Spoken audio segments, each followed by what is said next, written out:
अपने डर का सामना करें और आत्मविश्वास बढ़ाएं। रवि एक शांत और शर्मीला लड़का था।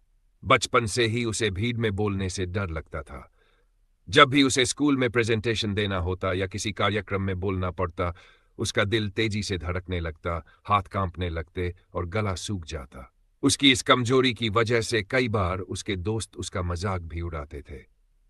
धीरे धीरे ये डर उसके आत्मविश्वास को खत्म करने लगा। एक दिन उसके स्कूल में भाषण प्रतियोगिता का आयोजन हुआ। रवि के शिक्षक को पता था कि रवि में प्रतिभा है, लेकिन उसका डर उसे आगे बढ़ने से रोक रहा था। उन्होंने रवि को प्रतियोगिता में भाग लेने के लिए प्रेरित किया। पहले तो रवि डर गया और मना कर दिया, लेकिन शिक्षक ने उसे समझाया, डर केवल मन का भ्रम है। अगर तुम इसका सामना नहीं करोगे तो ये तुम्हें हमेशा दबाकर रखेगा। रवि को बात समझ में आई। उसने सोचा, मैं कब तक अपने डर के पीछे छिपता रहूंगा, मुझे इसे हराना होगा। डर पर विजय पाने की तैयारी रवि ने तैयारी शुरू कर दी। हर दिन वह आईने के सामने खड़ा होकर भाषण देने की प्रैक्टिस करने लगा। उसने अपने परिवार के सामने भी भाषण दिया ताकि उसे थोड़ी हिम्मत मिले। जब भी डर उसे रोकने की कोशिश करता, वह खुद से कहता, मैं कर सकता हूं। धीरे धीरे उसका आत्मविश्वास बढ़ने लगा, लेकिन असली परीक्षा तो मंच पर थी।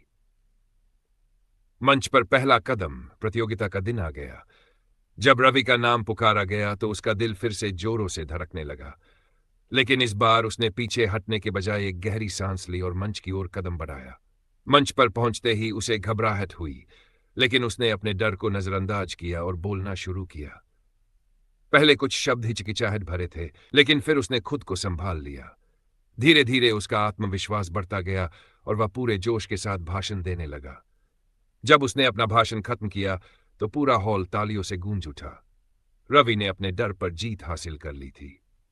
सबक जो रवि ने सीखा। उस दिन के बाद रवि को समझ आ गया कि डर केवल हमारे मन में होता है। जब तक हम उसका सामना नहीं करेंगे, वह हमें कमजोर बनाता रहेगा। लेकिन जैसे ही हम उसके खिलाफ खड़े होते हैं, वह खत्म हो जाता है। उसके बाद रवि ने कभी भी खुद को किसी डर से रोका नहीं। उसने हर अवसर को खुलकर अपनाया और आत्मविश्वास के साथ आगे बढ़ता गया। निष्कर्ष, अगर हम अपने डर का सामना करें तो हम अपनी असली क्षमता को पहचान सकते हैं। डर हमें रोकता नहीं, बल्कि हमें मजबूत बनाने का मौका देता है। बस जरूरत है एक कदम बढ़ाने की। याद रखें, डर के आगे जीत है।